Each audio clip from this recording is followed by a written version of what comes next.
کہ قبر میں 3 سوال ہوں گے. بولیے, سن رکھا ہے نا؟ آج آپ کو ایک نئی بات بتاتے ہیں. علماء کرام کو معلوم ہے, آپ کو بتا رہے ہیں. قبر میں 3 سوال ہوں گے.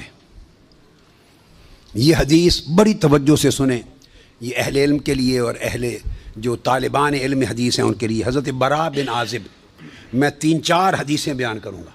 حضرت براء بن عازب راوی ہیں, اور یاد رکھ لیں کہ قبر میں 3 سوال ہوں گے. کیا؟ مر ربوں کا, تمہارا رب کون ہے. دوسرا سوال ما دینوں کا, تمہارا دین کیا ہے. تیسرا سوال ما کنت تقول فی ھذا رجل محمد, حضور علیہ السلام کا چہرہ پاک دیکھیں گے کہ ان کے بارے میں عقیدہ کیا تھا. 3 بتائے جاتے ہیں نا.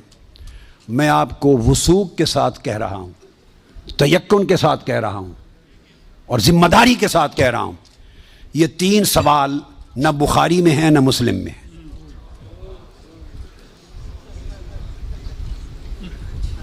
یہ 3 سوال نہ صحیح بخاری میں ہیں. سب سے بڑی کتب حدیث کی کون سی ہیں؟ بخاری و مسلم, دونوں میں نہیں ہیں. یہ ہیں حضرت براء بن عازب رضی اللہ تعالیٰ عنہ حدیث کے راوی ہیں. یہ ابو داؤد میں ہے اور دیگر کتب میں ہیں جو صحیح بخاری مسلم کے بعد نچلے درجے کی کتابیں ان کے بعد. تو سنن ابی داؤد میں ہے, مسند احمد بن حنبل میں ہے. اس میں فرمایا کہ جب آپ میت کو دفنا دیتے ہیں اور اس کے بعد پھر فرشتے آتے ہیں, میں مختصر کر رہا ہوں تاکہ زیادہ چیزیں بیان ہو سکیں. وہ آ کے پوچھتے ہیں یا ھذا مر ربک, اے بول تمہارا رب کون ہے. ما دینک, تمہارا دین کیا ہے. وما نبیک, اور تمہارا نبی کون ہے. پھر آگے جو مسلمان مومن ہے وہ جواب دیتا ہے.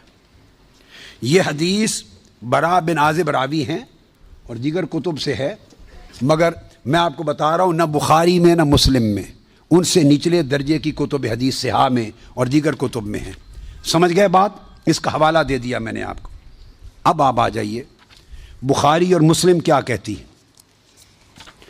صحیح بخاری اور صحیح مسلم وہ بتاتی ہے کہ قبر میں ایک ہی سوال ہوگا.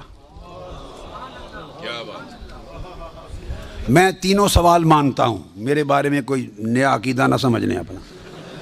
میں تینوں مانتا ہوں, مگر میں بتا رہا ہوں کہ یہ 3 سوال نہ صحیح بخاری میں ہیں نہ مسلم میں ہیں, صحیحین سے نچلے درجے کی کتابوں میں ہیں, سنن ابی داؤد اور دیگر کتب میں. امام بخاری نے 3 سوالوں کی روایت نہیں بیان کی.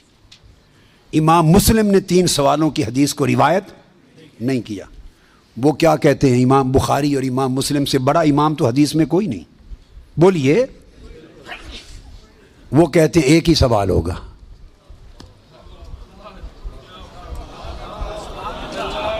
اب ٹکراؤ آ گیا بخاری اور مسلم کی صحیحین کی روایت میں اور نچلے درجے کی کتب صحاح کی روایت میں ٹکراؤ آ گیا. مگر ٹکراؤ نہیں, پھر تطبیق کریں گے, جوڑیں گے معنی کو. بخاری اور مسلم کہتے ہیں کہ 3 سوال کا ذکر کوئی نہیں ان کی روایت میں, ایک ہی سوال ہوگا. انس بن مالک رضی اللہ تعالیٰ عنہ روایت کرتے ان العبد اذا وضع فی قبره وتولى عنه اصحابه انه ليسمع قرأ نعالهم اتاه ملکان یقعدانه فیقولان ما كنت تقول في هذا الرجل لمحمد صلی اللہ علیہ وسلم. صحیح بخاری. یہ صحیح بخاری کتاب الجنائز کو اٹھا کے دیکھ لیں, حدیث نمبر 1308 جا کے مطالعہ کیجئے. پھر کتاب الجنائز میں حدیث نمبر 1673. صحیح مسلم کتاب الجنہ و صفت نعیمہا, پھر ابو داود میں بھی ہے, نسائی میں بھی, احمد بن حنبل, ساری کتب صحاح میں یہ حدیث, اور بخاری اور مسلم کی متفق علیہ. اگر متفق علیہ حدیث کچھ اور بتائے اور نچلے درجے کی کتب حدیث اس سے مختلف مضمون بتائے اور تطبیق نہ ہو سکے تو کس کو اختیار کیا جائے گا؟ متفق علیہ کو. درست قاعدہ ہے نا. یہاں تطبیق ہے, آگے چلتے ہیں. مگر امام بخاری نے روایت کیا کہ حضور علیہ السلام نے فرمایا بندے کو جب قبر میں رکھ دیا جاتا ہے اور اس کے دفنانے والے جب چلے جاتے ہیں, انہ لیسمع قرأ نعالہم, عام میت بھی واپس جانے والوں کی جوتوں کی آہٹ سنتا ہے. یہ متفق علیہ حدیث کے الفاظ ہیں, انہ لیسمع قرأ نعالہم, پلٹنے والوں کے جوتوں کی آہٹ سنتا ہے. ہم جھگڑے کرتے پھرتے ہیں, خدا کا خوف ہونا چاہیے. عام میت پلٹ کے جانے والوں کی جوتوں کی آہٹ سنتا ہے. آپ کہتے ہیں اولیاء قبروں میں آپ کا سلام نہیں سنتے. ہم کس چکر میں, ہم نے عقیدے کہاں سے لیے ہیں, ہم نے کیا ڈھونگ رچا رکھا ہے. آقا فرماتے ہیں عام میت سنتا ہے قبر میں لیٹا ہوا جوتوں کی آہٹ. اور اگر ہم سمجھیں کہ اولیاء اور صلحاء جو عام میت سے اونچے درجے, وہ قبر پہ آنے والوں کو نہیں سنتے, یہ عقیدہ کہاں سے آ گیا؟ جب لوگ مر جاتے ہیں تو فرشتے آ کے اٹھا دیتے ہیں اور بٹھا کر ایک ہی سوال کرتے ہیں, ما کنت تقول فی ھذا الرجل لمحمد. جب پوچھا جاتا ہے تیرا رب کون ہے, تو سوال کا جواب لیک آؤٹ نہیں کرتے, مشکل میں ڈالا, بتاؤ اگر جانتے ہو تو رب کون ہے. پوچھا جاتا ہے تمہارا دین کیا ہے, تو جواب کا اشارہ نہیں دیتے. اللہ نے اپنے سوال میں اور اپنے دین کے سوال میں مشکل رکھی ہے, اشارہ نہیں دیا. جب محبوب کا پوچھا ہے تو تھوڑا سا اشارہ بھی دے دیا ہے کہ میرے محبوب کے امتی گھبرا نہ جائیں, میرے محبوب کے امتی یا رسول اللہ کہنے والے کہیں مشکل میں نہ آ جائیں. برے میرے سوال کا جواب نہ آئے دیکھ لیں گے, میرے دین کا سوال اس کا جواب نہ آئے دیکھ لیں گے, میرے مصطفیٰ کے سوال میں کوئی فیل نہ ہو. آسانی کی. فرمایا اس ہستی کے بارے میں تو کیا کہا کرتا تھا, ساتھ ہی فرشتے بولتے ہیں لے محمد, ان کا نام محمد ہے. ہائے ہائے, پرچہ بھی دے دیا, کویسچن پیپر بھی دے دیا, جواب لیک آؤٹ بھی کر دیا, آسانی پیدا کر دی. اس ہستی کا نام محمد ہے. ایک ہی سوال بخاری اور مسلم متفق علیہ, تو میں نے آپ کو سارے حوالے دے دیے, آپ پوری بخاری اور مسلم اٹھا لیجئے. کئی بخاری اور مسلم میں اللہ کی عزت کی قسم میں نے کئی بار, مگر حرم مدینہ میں اور حرم مکہ میں اول لفظ سے آخر لفظ تک بخاری اور مسلم کے ختم کیے, ایک ایک لفظ ختم کیا, اپنے بیٹے کو پڑھایا حرم میں. اور کئی بار زندگی میں کوئی شخص بخاری مسلم میں مجھے 3 سوال دکھا دے, میں اپنا عقیدہ بدل لوں گا.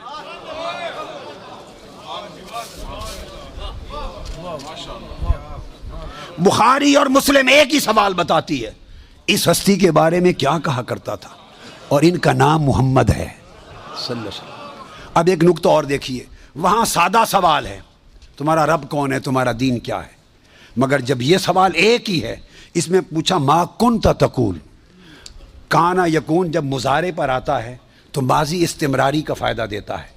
یہ نہیں پوچھا جائے گا جب قبر میں پردے اٹھا دیے جائیں گے اور چہرہ مصطفیٰ سامنے ہوگا, ملائکہ کے ہاتھ میں گرز ہوں گے کہ کیا جواب دے پاتا ہے یا نہیں.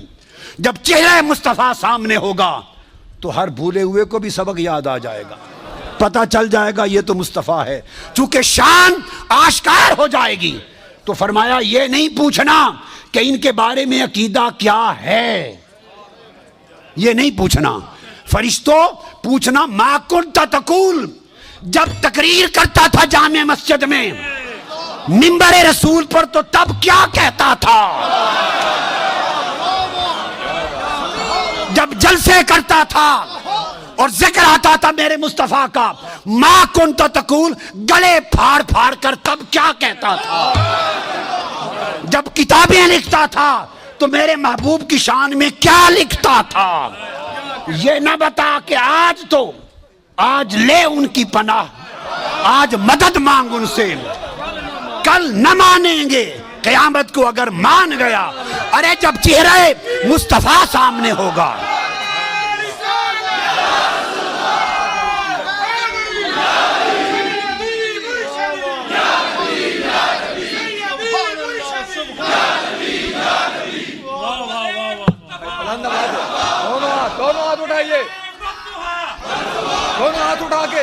دونوں ہاتھ اٹھا کے سیدی و مرشدی, ارے سیدی و مرشدی. تو فرمایا یہاں تو جب کوئی اور شے نظر نہیں آئے گی سوائے 2 فرشتوں کے جو پوچھ رہے ہیں, اور چہرہ مصطفیٰ سامنے ہوگا تو پھر تو سب عقیدے کی سمجھ آنی ہے. پھر کیسے انکار کرو گے. پھر تو سب سیدھے ہو جائیں گے.